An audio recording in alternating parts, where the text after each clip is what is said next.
여러분은 어린 시절 꿈꾸던 어른이 되었나요?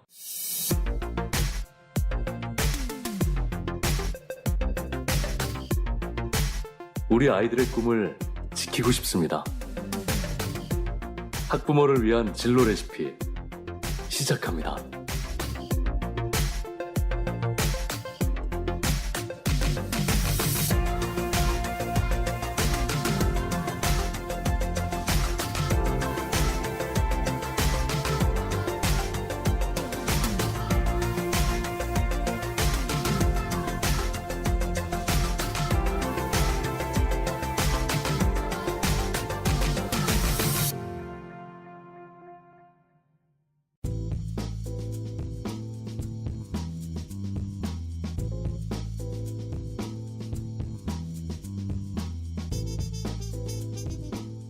안녕하세요. 진로 레시피 민신태입니다.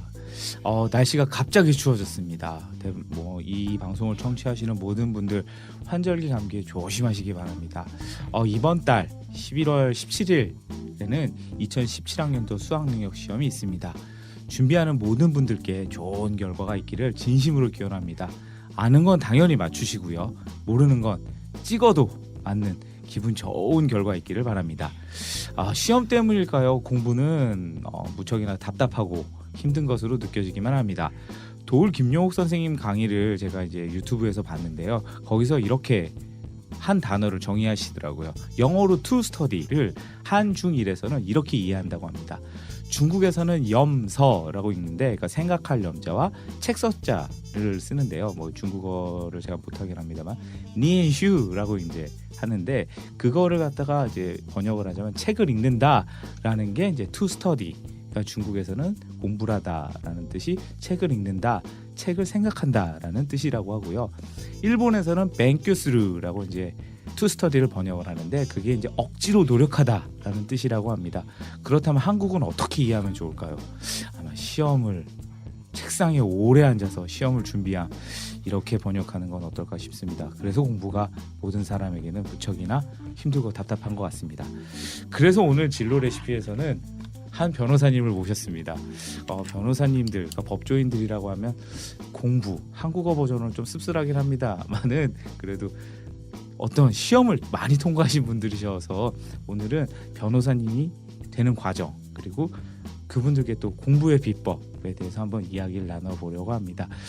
먼저 인사를 한번 나눠볼까요? 정인국 변호사님, 안녕하세요. 네, 안녕하십니까, 정인국입니다. 예, 안녕하세요. 그럼 청취자분들을 위해서 한번 자기소개를 좀 잠시 좀 부탁을 드릴게요. 네, 안녕하세요. 전 정인국 변호사라고 합니다. 올해 변호사 일을 한 지 이제 11년 됐고요. 간단히 말씀드리면 전 인천 출신이고 고려대학교 법학과를 졸업을 했습니다. 그리고 2003년에 45회 사법시험을 합격했고요. 사법시험 합격한 이후 지금까지 변호사로 활동하고 있습니다. 주로 많이 하는 부분은 금융 쪽 일을 제일 많이 하고 있고요. 그리고 그 밖에 학생들 가르치는 일도 좋아해서 대학교에 출강도 나가고 이런저런 강의도 조금 하고 있습니다.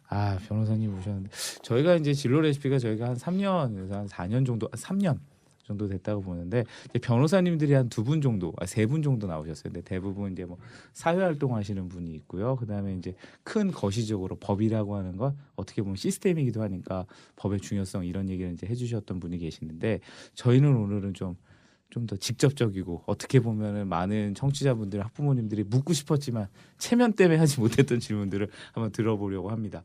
이제 변호사님이시고 법조인이신데, 어떻게 보면 한국식 공부의 달인이라고 생각이 됩니다. 어려운 시험을, 사법시험이 엄청 어렵잖아요. 그게 또 아무나 되는 것도 아니라고 하기도 하고요. 공부의 달인이라고 하던 저희 진로 레시피는 정의 내리고 싶습니다. 감사합니다. 그러면 이제 변호사님의, 정인국 변호사님의 공부의 비법 너무 직설적이지요. 그러니까 공부를 하시고 이제 성과를 이루셨는데, 하실 때 공부의 비법, 난 이것 때문에 좀 잘했던 것 같다라는 부분 좀 말씀 부탁드리겠습니다.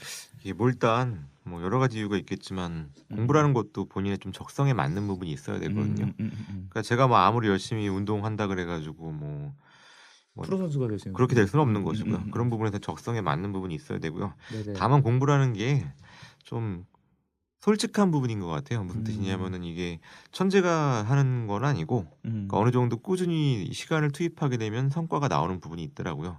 그래서 결국 머리라든지 다른 부분도 중요하겠지만 음. 성실성, 엉덩이 음. 이런 부분이 1차적인 요인이었던 것 같고요. 뭐 그런 부분에서 저는 남들에 비하면 성실한 편이었다고 생각을 하고요. 예.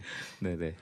예, 그런 이유였던 것 같고 또 뭐 공부 비법이라고 얘기하면은 예전 비법이랑 지금 비법이 좀 다를 것 같아요. 그렇죠. 저는 그 공부를 할 때 좀 혼자서 하는 스타일이었거든요. 다행이랄까 요즘 같은 경우 인터넷 동영상이 워낙 잘 돼 있어서 그 훌륭하신 강사님들 강의를 직접 다 들을 수가 있잖아요. 그런 부분에서 공부 비법이라고 얘기하면은 그런 그 뛰어나신 강사님들, 선생님들의 강의를 들으면서 내 거로 받아들이는 거죠. 그게 되게 좋을 것 같습니다. 중요한 것 같습니다. 아, 그럼 이제 공부를 하실 때 그러면 이제 법대시면 이제 문과셨는데 네. 그러면 이제 법대를 가셨더라는 건 법조인이 되고 싶어서 가신 거셨어요?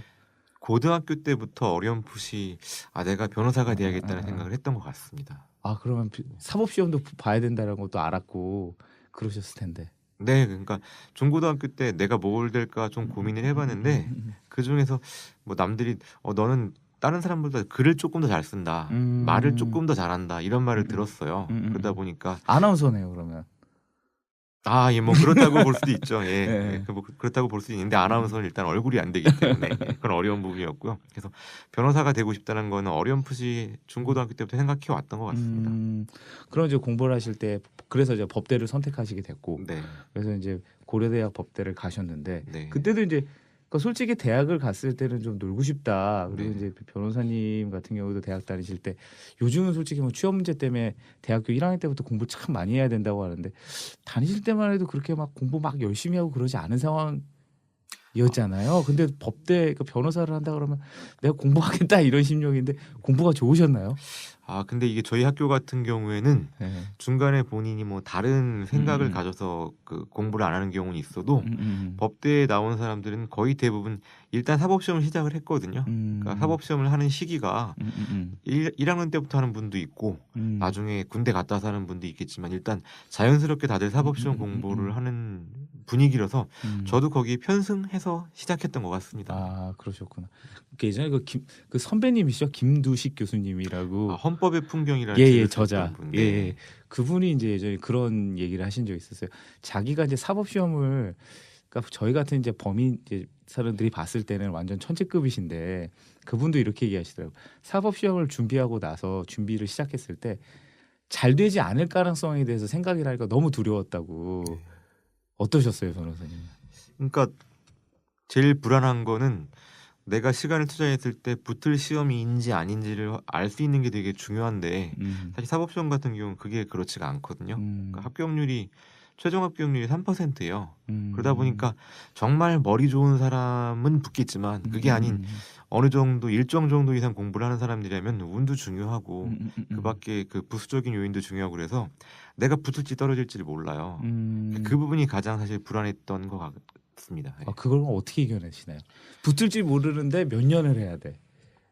그게 어떻게 보면 사법시험의 피해라고도 할 수 있죠. 아. 그러다 보니까 10년, 20년 하는 분도 있고 하는데 저 같은 경우는 그 부분이 약간 편했던 게 공부를 할 때 그 군대를 안 갔다 온 상태에서 공부를 했기 때문에 내가 이번에 안 되면은 올해 다음에 안 되면은 나는 군대를 가야 된다.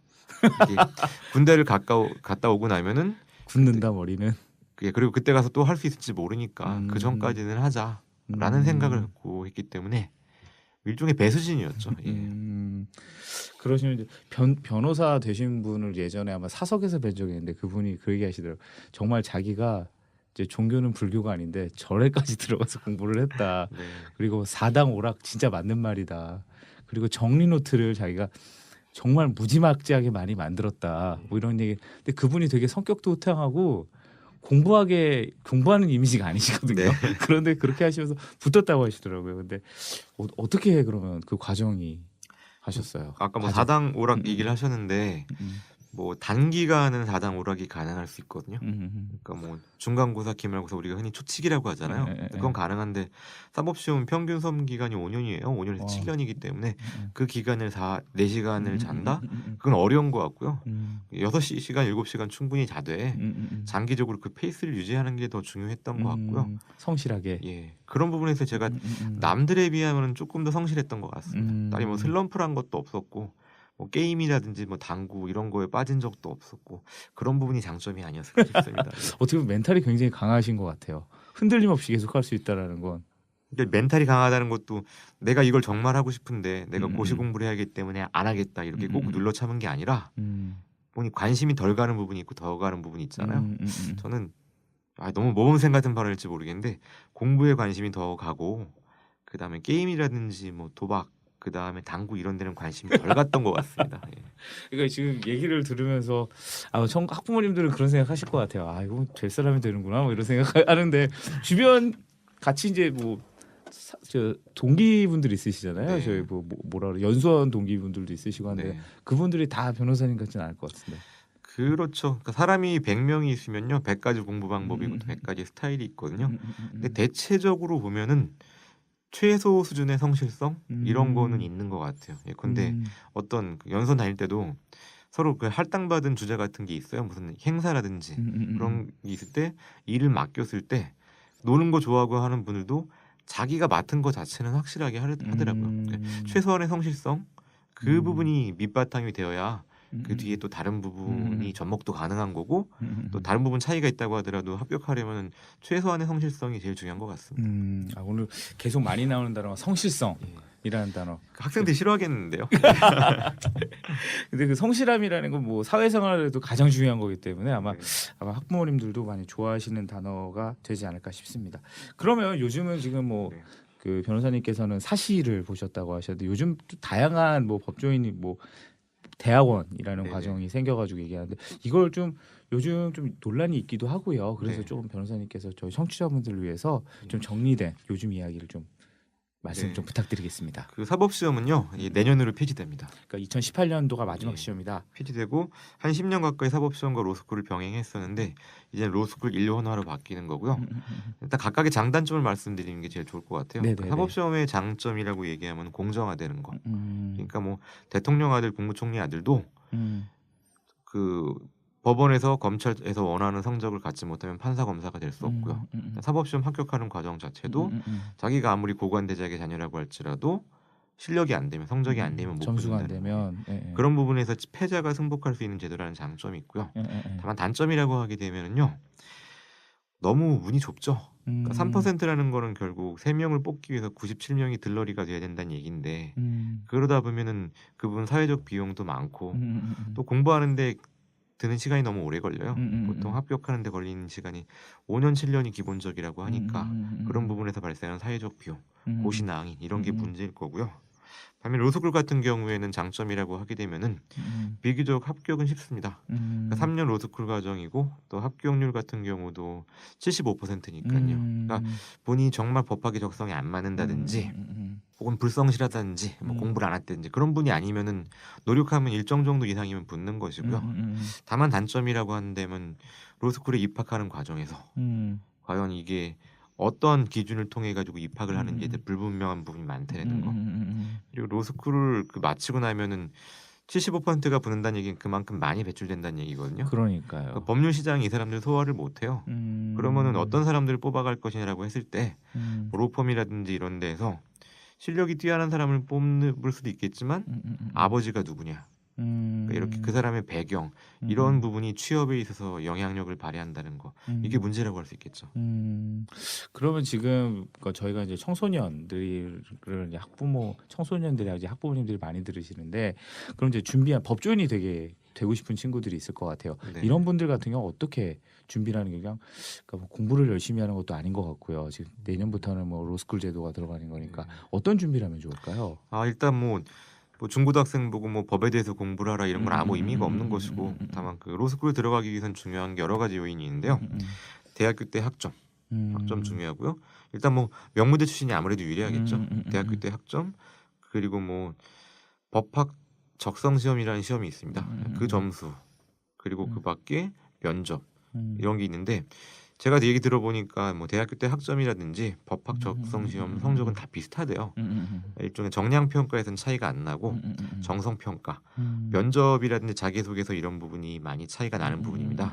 근데 그 부분이 뭔가 좀 특화할 수 있는 부분이면 좋겠죠. 예컨대 남들이 하지 못한 경험을 했다든지. 근데 이런 거 있죠. 뭐 미국에서 누가 그러더라고요. 이라크에서 전투기 몰고 온 사람은 MBA 로스쿨 무조건 합격을 한다. 왜냐하면 남들이 가져보지 못한 경험을 가졌으니까. 우리나라의 예, 그 이소연이라고 한국 최초의 우주인지 아십니까? 그분도 미국에 있는 MBA를 가셨는데 남들이 할 수 없는 그런 경험을 가지는 거는 되게 좋은 것 같아요. 다만 이거를 모든 사람들이 그런 기회를 가질 수는 없는 건데 그렇죠. 내가 남들이랑 그러니까 일단 기본적인 학점이라든지 외국어 그다음에 법학 적성 시험 성적은 기본으로 같이 돼 본인이 특화할 수 있는 다른 분야를 어필할 필요가 중요한 것 같고요.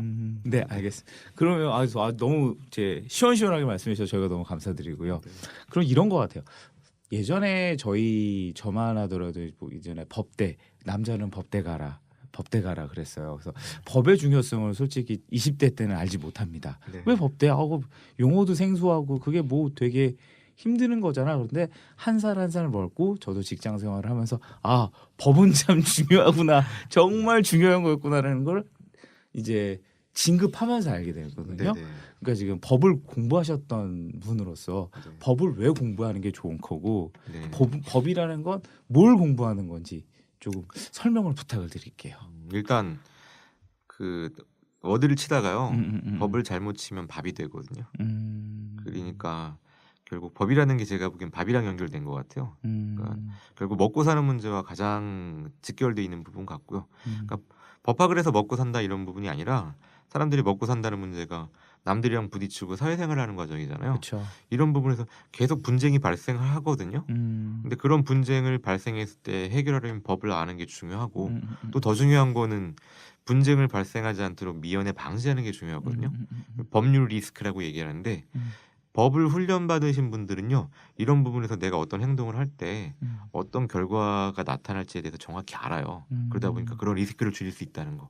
예컨대 인터넷 댓글 함부로 달아가지고 뭐 경찰 갔다 오고 뭐 벌금 내고 전과자 되고 이런 분들 있잖아요. 악플이라고. 그렇죠. 워리어분들 계시죠. 예, 그런데 저 같은 경우도 법을 하다 보니까 몹시 마음에 안 드는 일에서 댓글을 달고 뭐 누군가의 말을 반박으로 하고 하지만 글을 쓰면서도요.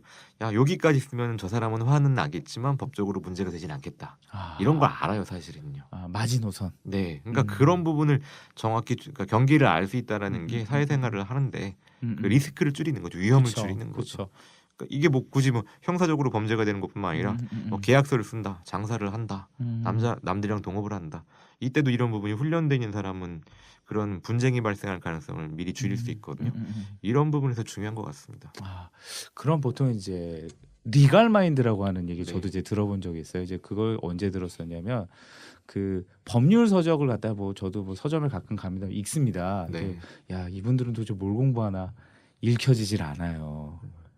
그런데 이제 그래서 그 얘기를 갖다가 이제 아는 또 이제 분들에게 이게 읽혀?라고 넌 리갈 마인드가 없어 막 이러는데 처음에 그 엄청나게 어려운 그 법률 서적들을 보시면 변호사님도 힘드셨죠? 그치 그게 근데 그건 적응하기 나름인 것 같은 게요. 예컨대 무슨 뭐 C 언어, 프로그래밍, 코딩 이런 책을 보면요. 이게 과연 그 대한민국에 있는 같은 사람이 쓰는 용어인가? 그렇죠. 하지만 그 부분 그 분야 계속 하시는 분들은 또 알아듣잖아요. 그런 부분에서 그 처음에 봐서 어려운 부분은 시간이 지나면 해결될 수 있는 부분 같고요. 그거 자체가 뭐 법을 공부하기 위한 장애라고 생각하지는 않고. 그렇습니다. 예, 아까 리갈 마인드 얘기하셨는데요. 그 리갈 마인드라는 거 제가 방금 전에 말씀드렸던 거와 그러니까 결국 돌아가는 건데 내가 어떤 행동을 했을 때 이게 법적으로 나중에 사고가 발생할 수 있을까, 분쟁이 발생할 수 있을까, 이거를 미리 예상하고 그런 행동을 줄이는 거. 이게 리갈 마인드인 것 같습니다. 그러니까 그 이성적이라고 된다고 해야 될까요? 굉장히 어떤 행동이나 이런 거에 대해서 어떤 형식이나 이런 게 딱 갖춰지시지요. 법조인으로 생활하시다 보면. 별로 제가 그렇게 이성적인 사람은 아니라고 생각하는데요. 저도 감정 분출 많이 하고 여과 없이 드러내기도 하지만 그 여과 없이 드러내는 부분이 법적으로 문제가 될 수 있는 선은 안 넘죠. 얘기를 들으면서 아주 훌륭한 기준이라고 지금 생각이 됩니다. 그러면 이제 다시 이제 공부로 들어와서요. 네. 이제 법조인이 되셨습니다. 네. 변호사님 어쨌든 평생 공부하시는 직업이신데요. 네. 근데 청소년 시기도 지나셨고요. 그리고 네네. 지금 평생 공부를 하십니다. 네네. 근데 돌아와서 보니까 네. 정말 진짜 공부라고 하는 건 뭐라고 생각하시는지요?